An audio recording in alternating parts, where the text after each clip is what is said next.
Ladies and gentlemen, tennis is a sport of hierarchy. It is a sport of unwritten rules, of guarded gates, and of established royalty. We look at the rankings, and we see the immovable objects.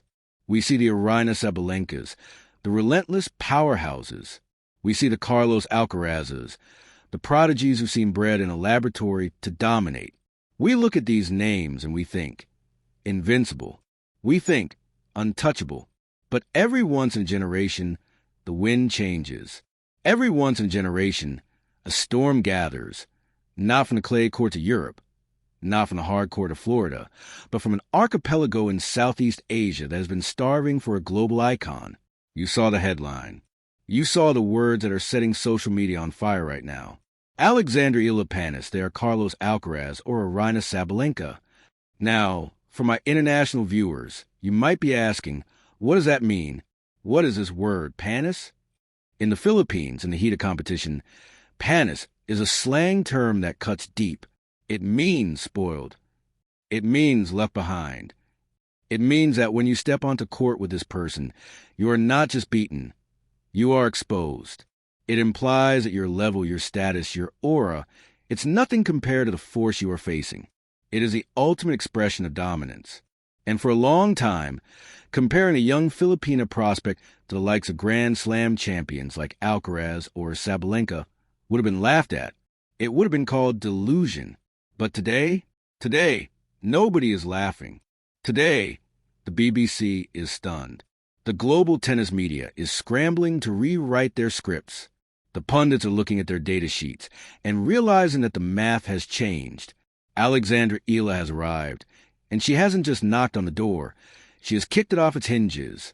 We are witnessing a phenomenon that goes beyond simple wins and losses. We're talking about a player who, in her breakout season, did the unthinkable, staring down the world number one, IGA Swiatek, in Miami and making the impossible look routine. We are talking about a 20-year-old who has now cracked the top 50, a historic first for her nation, and has played with a level of ferocity that has drawn comparisons to the absolute titans of the sport. When we say, even the BBC was surprised, we are talking about the establishment, the British press, the guardians of Wimbledon, the analysts who have seen it all. They are rarely shocked. They value tradition. They value the status quo. But when Alex Eala steps onto the court now, they are seeing something that defies the traditional trajectory of an Asian player. They aren't seeing a defensive counterpuncher who hopes for an error. They are seeing a weapon. They are seeing a left-handed forehand that screams across the net with the same violently heavy spin that we saw in a young Rafael Nadal. This isn't just hype. This is a paradigm shift. Think about Carlos Alcaraz. When he burst onto the scene, the world gasped because he was complete. He had the speed, the power, the touch, and the mind. He made the veterans look slow. He made the next gen look old. Now look at Alex Eala. The narrative is shifting. The headline says they are panis. It's a bold claim. It's a dangerous claim. But let's look at the evidence. We are seeing a player who is neutralizing power with power. We are seeing a mental fortitude that doesn't crack under the lights of Rod Laver Arena or the humidity of Miami. We are seeing a young woman who has absorbed the tennis DNA of the Rafa Nadal Academy and combined it with the fiery, Laban spirit of the Philippines. When she plays, she isn't just playing for match points. She is playing to prove that the hierarchy is fragile. She is playing to show that Sabalenka's power can be absorbed and redirected. She is playing to show that the Alcaraz-level athleticism is not exclusive to the Europeans. In this deep dive, we're going to peel back the layers of this explosion. We aren't just going to look at the scores. We're going to look at the fears she is beginning to instill in the locker room. We are going to analyze the technical adjustments that have taken her from a promising junior to a legitimate giant killer. We will discuss why the world was caught off guard. Why did we underestimate her? Was it her size? Her nationality? Her quiet demeanor off the court? And why, suddenly, are the biggest names of sport looking over their shoulders? The era of polite participation is over. Alexandra Eala is no longer happy to just be in the draw. She is no longer satisfied with a good effort. She is here to make the rest of the tour look, well, panis. Stay with me, because by the end of this video, You won't just understand the headline. You'll understand that a new order is rising in the world of tennis, and it is wearing the colors of the Philippines. To understand the magnitude of this moment, to understand why headlines are comparing Alex Eala to the gods of sport, we have to go back. We have to deconstruct the machine that built this player. You see, in tennis, there are two ways to build a champion. The first way is the system. You take a tall, athletic kid, you put them in a pristine academy in France or the USA, you teach them to hit hard and flat, and you hope they survive the grind. That's the factory line. The second way is the anomaly. The anomaly is a player who comes from a place where the path isn't clear. A player who has to leave home at 12 years old, leave their family, leave their culture, and throw themselves into fires of the most competitive training grounds on earth. Alex Eala is the anomaly. Let's talk about the Rafa Nadal Academy. This is crucial. You cannot understand the Alcaraz comparison without understanding where she was forged.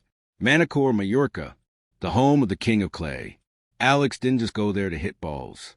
She went there to be broken down and rebuilt in the image of the fiercest competitor the sport has ever seen. When we see Carlos Alcaraz, we see the Spanish style, the heavy topspin, the relentless footwork, the refusal to die in a point. Now watch Alex Eala. She is a lefty.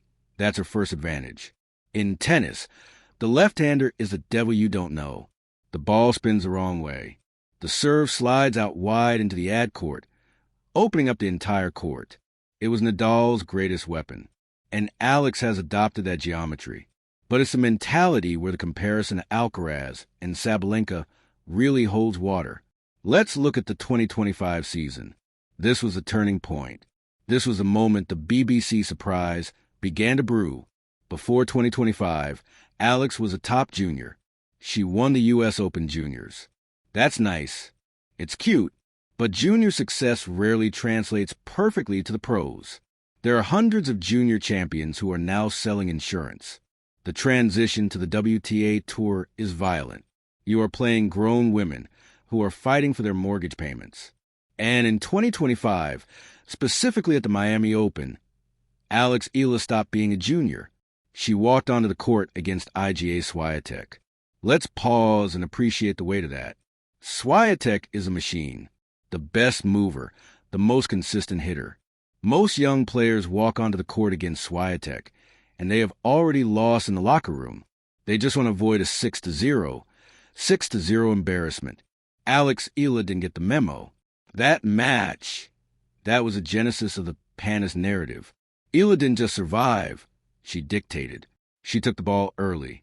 She used her lefty forehand to pin Swiatek in the backhand corner, high and heavy, the exact same tactic Nadal used against Federer for a decade. It's a tactical masterclass. And when Swiatek tried to bully her, Eala didn't retreat. She stepped in. The world was watching that match and asking, who is this? She wasn't just hitting the ball. She was hitting it with venom. Now, let's address the Sabalenka comparison. Aryna Sabalenka is pure, unadulterated power. She hits the ball and it stays hit. The critique of many Asian players historically has been a lack of weight of shot. They are fast, they are agile, but can they blow a hole through the court? Recent analytics from her Australian Open matches and her ITF titles show a massive spike in Eala's average ground stroke speed. She has added muscle. She has added torque. When she hits that two-handed backhand down the line, it sounds like a gunshot. She is no longer counterpunching. She is initiating the violence. That is the Sabalenka trait. But why the shock? Why is the BBC and the Western media so taken aback? It's a bias of expectation. The tennis world expects the next big thing to come from Eastern Europe or the U.S. or Spain. They have a blind spot for Southeast Asia. Yes, we had Li Na from China, who was a pioneer. But the Philippines? A country known for basketball and boxing, producing a tennis superstar? It doesn't compute for the traditionalists. So when Eala breaks into the top 50, when she starts beating Grand Slam champions like Ostapenko and Keys, it glitches their matrix. They have to scramble to find the backstory. They have to suddenly learn how to pronounce Maniego. Let's dig deeper into the BBC aspect. The British perspective. The British press is ruthless. They demand charisma as much as they demand skill. They loved Raducanu. They love Murray. What they are seeing in Eala is a global citizen appeal. She speaks perfect English. She has a Spanish grit. She has the Asian discipline. She is a marketer's dream. But on the court, she is ruthless. There was a moment in the Australian Open recently. Her debut in the main draw. The crowd. We have to talk about the crowd. Court 6 was not a tennis match. It was a riot. It was fiesta. The manic support, as the papers called it. For an opponent like Alicia Parks, or anyone facing her, that environment is suffocating. This is the Alcaraz effect again. When Alcaraz plays, the crowd adopts him. When Eala plays, she brings her own army. That is a tangible competitive advantage. It turns a tennis match into a Davis Cup tie. The user's headline says, they are Carlos Alcaraz or Aryna Sabalenka. Let's interpret this charitably but boldly. It suggests that Eala has reached a level of proficiency where she is mirroring the qualities of these titans. If you watch Alcaraz, his greatest asset is his recovery. He is never out of a point. Eala has improved her movement exponentially. In her recent match against Wang Xinyu in Auckland, her court coverage was described as outstanding. She is sliding on hard courts now, a very modern, very European technique. She is turning defense into offense in a split second. If you watch Sabalenka, her asset is the first strike, the serve and the return. Eala's serving stats are the final piece of the puzzle. She is hitting spots now. She isn't just rolling the arm over. She is sliding the lefty slice out wide on the ad court, pulling the opponent into the doubles alley, and then hitting the winner into the open space. It is clinical, but there's a darker side to this deep dive, the struggle. We cannot paint a picture of perfection without acknowledging the scars.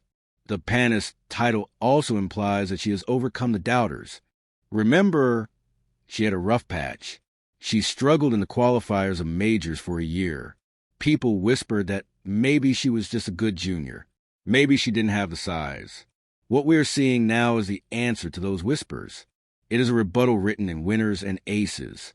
The mental compartmentalization she spoke about in her recent interviews, where she says she puts aside the pressure of representing 115 million Filipinos to focus on the yellow ball, is the mindset of a veteran.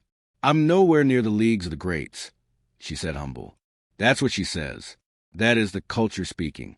That is the humility. But watch what she does. When she defeated a Grand Slam champion in Miami, she didn't act like she won the lottery. She acted like she belonged there. That body language is terrifying for the locker room. If the underdog thinks they're the favorite, they become dangerous. Let's talk about the technical evolution that surprised the world. 2 years ago, Alex's forehand was spin-heavy, but sometimes landed short. It sat up. It invited punishment from power hitters like Sabalenka. Today, she has flattened it out when necessary. She has learned to drive. She takes the ball on the rise, robbing the opponent of time. This is the modern game. Time is the most valuable currency on a tennis court. If you can take time away from Alcaraz, you can beat him. If you can take time away from Sabalenka, she makes errors. Alex Eala has become a thief of time. She stands closer to the baseline. She refuses to give ground. This is a surprise. The world expected her to play a passive, retrieval style. Instead, she is playing front foot tennis. She is rushing the net. Her doubles play, winning titles in India and France, has refined her volleys. She is comfortable in the forecourt. This makes her a complete threat. And what about the comparison to the legends? Is it blasphemy or is it prophecy? Alcaraz won his first major at 19. Eala is 20. She is right on the timeline of a late bloomer in the modern sense, where careers are longer, but the curve is vertical. The Panis factor is also psychological. It's about the aura. When Sabalenka walks out, she has an aura of intimidation. When Alcaraz walks out, he has an aura of inevitability. Alex Eala is developing the aura of destiny. The fans feel it. The media feels it. The BBC commentators, often reserved, are finding themselves using superlatives they usually save for the top 10. They are talking about her tennis IQ. They are talking about her shot selection. These are the building blocks of a world number one. So, when a headline shouts that the rest are panis, it is a declaration of a new standard. It is saying that the old metrics of judging an Asian player, based on consistency and speed alone, are dead. The new metric is Eala, power, precision, mental steel, and a nation on her back. She is the bridge between the precision of the East and the power of the West. She is the product of the best Spanish coaching and the most resilient Filipino heart. That is a combination that the sport has literally never seen before at this level. And that is why the world is surprised. That is why the BBC is stunned. Because they look for a tennis player and they found a force of nature. As we look toward the horizon, we have to ask the difficult question. We have seen the hype. We have analyzed the technique. We have acknowledged the surprise. But what happens next? The headline claims dominance. It claims she is on the level of Alcaraz and Sabalenka. The reality of tennis is that potential is nothing without silverware. The world is littered with players who almost made it.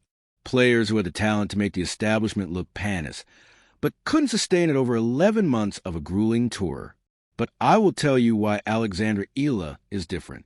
I will tell you why this isn't a flash in the pan. It comes down to the why. Most players play for themselves. They play for the prize money, the fame, the personal glory. And that is fine. That fuels you to a certain point. But when your legs are burning in the third set, when you're down a break point in the Australian heat, personal glory sometimes is enough. Alex Eala is playing for something much heavier. She is playing for validation, not just for herself, but for a region of the world that has been overlooked by the tennis elite for decades. She is the tip of the spear for Southeast Asia. Every time she strikes a ball, she is proving that you don't need to be born in Basel or Belgrade to rule this sport. This weight, for some it breaks them. For others, like Manny Pacquiao, it turns them into immortals. Eala has the Pacquiao gene. We see it in her refusal to stay down. We see it in the way she smiles through pressure. The next 12 months are critical. The surprise factor is gone now. The BBC knows who she is. The locker room knows who she is. Sabalenka knows who she is. She will no longer catch people off guard. They will game plan for her. They will attack her second serve. They will try to break her rhythm. This is the test of a true champion. Can you win when they know you are coming? If she continues on this trajectory, if she keeps refining that serve, keeps trusting that Alcaraz-esque movement, and keeps harnessing that Sabalenka-like power, we are not just looking at a top 50 player. We are looking at a future Grand Slam champion. And imagine that moment. Imagine the first Filipino Grand Slam singles champion. The world won't just be surprised. The world will be changed. The panis narrative is just the beginning. It is the first chapter of a book that promises to be a bestseller. The establishment is shaking. The statues of the old gods are looking a little less stable. So, to the BBC, to the doubters, and to the tennis world, get used to the name, learn the pronunciation, because Alexandra Eala isn't going anywhere. She is just getting started. And if you are standing across the net from her, well, good luck. You might just end up panis. Call to action. Now, I want to hear from you. We've broken down the technique, the mentality, and the hype, but I want to know what you think.